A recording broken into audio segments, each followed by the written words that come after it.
much for coming on to Talk the Walk. This is episode 5, and I definitely wanted to bring you on because you're one of the best physios I know. And that's why I wanted to bring you on. So I met Felix when I interviewed for him 4 years ago.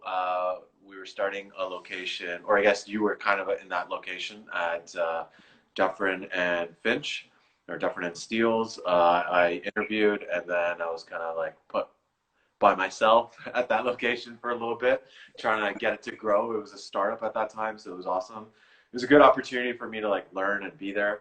But I think one of the biggest things for me to work for you, why I wanted to work for you, was you were the most like down to earth person. You're like, hey, run it your way, do your thing, be the best doctor practitioner you can.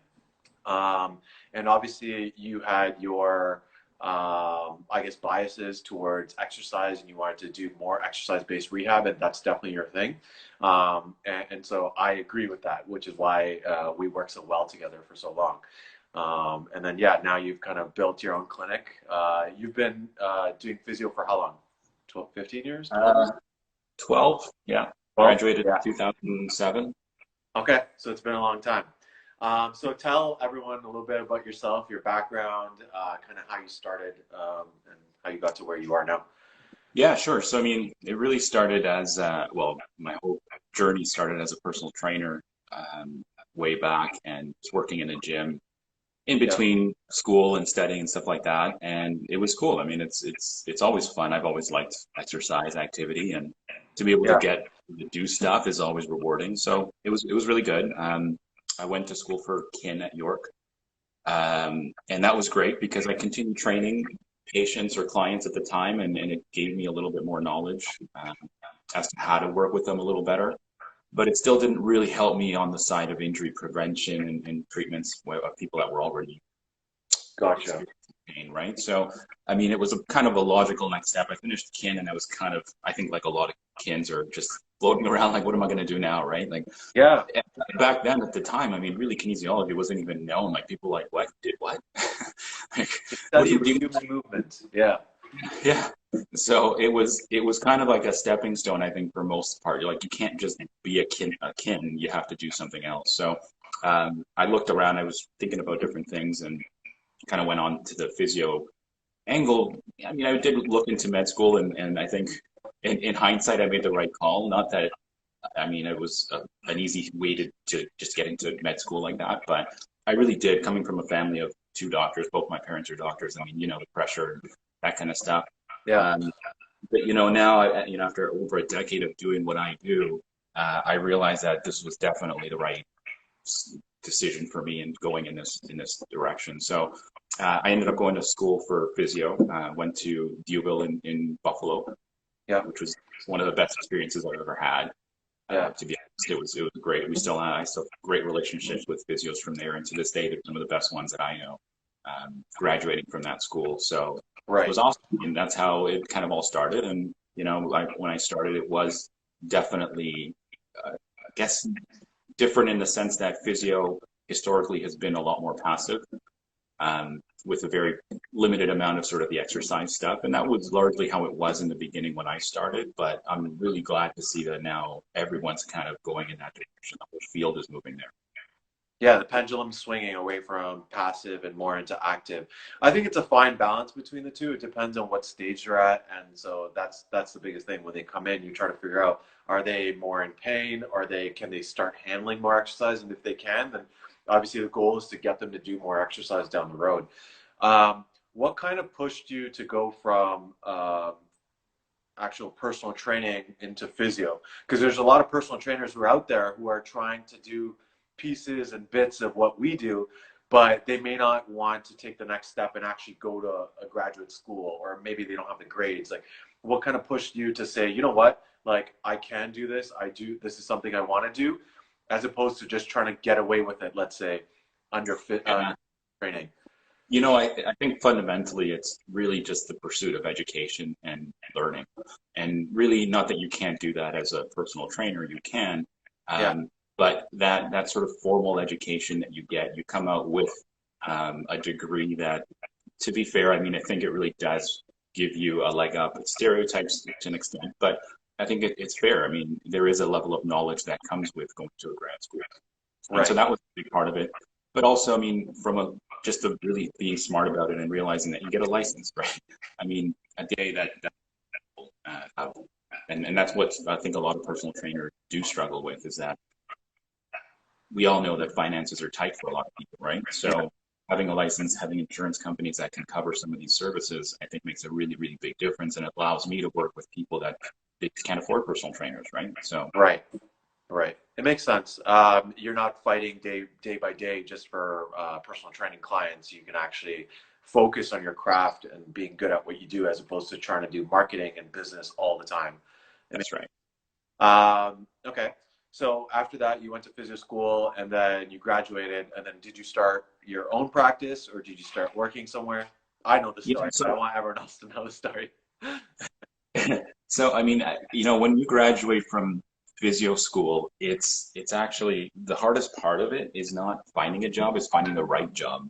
And you go for an interview and you would get hired on the spot just because there's just so much demand. Um, so when I graduated, it actually took me a while to find a place that I was happy with. And funny enough, I actually did take a job initially with a clinic called Totem, and they're still around. They actually have two locations, I think, maybe three. Yeah. And I remember taking the job, and I was so excited because they were so professional. They were so high level. They work with athletes, that thing that I think a lot of people that go into rehab like us are wanting to work with these high end people. Right. And I went even through the training. I went through the week. It was the interview process. It was like a three-stage interview just to get hired. One of the interviewers was actually on the board for the physio school, so the Yeah. UAT. So they were part of the examination process, right? So it was Right. pretty nerve-wracking. And the crazy part of it is that I did get the job, and and then I actually ended up turning it down. And what was crazy about that is more so that it was my own insecurities that I felt I didn't feel ready um, for that type of clientele and everything. So, there's a lot of insecurities there. I think when I started that, I'm like, I don't know what I'm doing. Right. Yeah, this is next level stuff. So I kind of shied away from that. And I don't know, I mean, if it worked out for better or worse, but I did take up another job in a clinic that was in a gym facility. Yeah. And while Totem did have a gym, there at the time, the whole process did seem very much manual oriented, and it was just the one physio in a room, and Yeah. it just there was a lot there. But the other place that I went to was just a full clinic in a gym, and they're like, do whatever you want. Like here's full access to the facility and do whatever you want. So that was, I think, great for me, and I think it was a much lower pressure environment, which I think I was looking for. I mean, to Because kind you of were already comfortable with the gym environment to begin with, and then it was just the added, I guess, in-room or assessment piece, I guess, that you would do on the side. So let's talk more about that model, right? A lot of clinics are standalone clinics with not a lot of equipment or a lot more passive care, things like that. Um, Working with you, I've seen that the model within the gym can actually work really well if it's done right. So tell everyone, I guess, a little bit about that type of model and why yeah. So I think the model situated in a gym stems. would work. Yeah, the model really stems from what I saw was a disconnect between what people are doing in gyms and how they get hurt and they end up at our clinics. And I tend to kind of practice and cater to those type of patients. So I don't do a lot of post fracture, traumatic brain injury, that kind of stuff, which physios can do. I've kind of niched up into that market because I've been in that environment for so long, right? So I Right. think there was a gap between the trainers doing something, they're going with their exercises, and then not necessarily that they hurt the patients or the clients, but the clients hurt themselves sometimes because they just don't know some of the fundamentals that I think we know as rehab professionals. That Yeah. maybe you should be doing this before you do this, right? Like, hey, maybe pass level 1 before you go to level 2.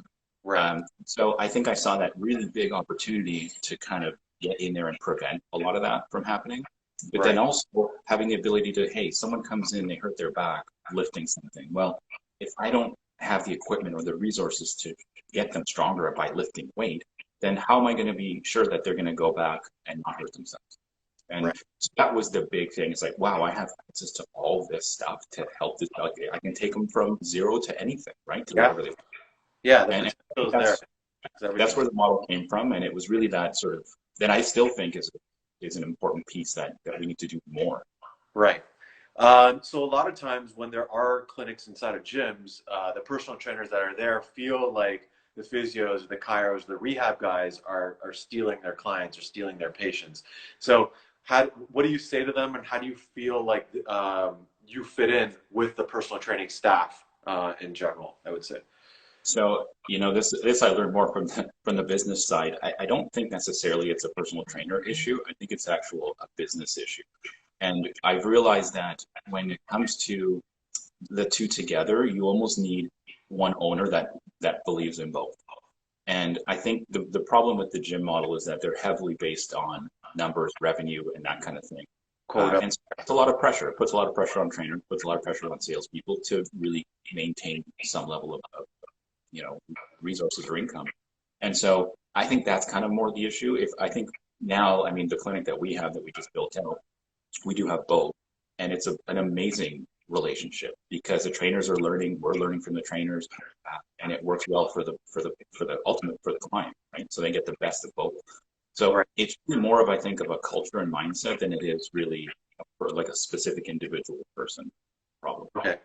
So if someone was training, I guess if they kind of determine what roles each department or each Yeah, practitioner plays, that would make sense because then you know where personal training falls, then you know where physio falls, and you know where chiro, right. whatever falls, and then you can kind of triage them.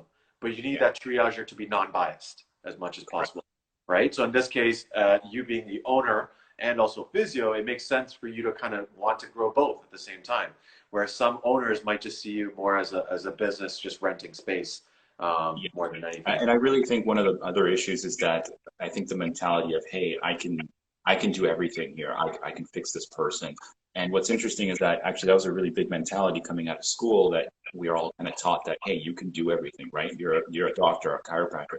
You Yeah, can fix a person completely. That's what you went to school for. Same right. thing for it's like, look, I don't need to refer to anybody else. I should have the tools and resources to fix them.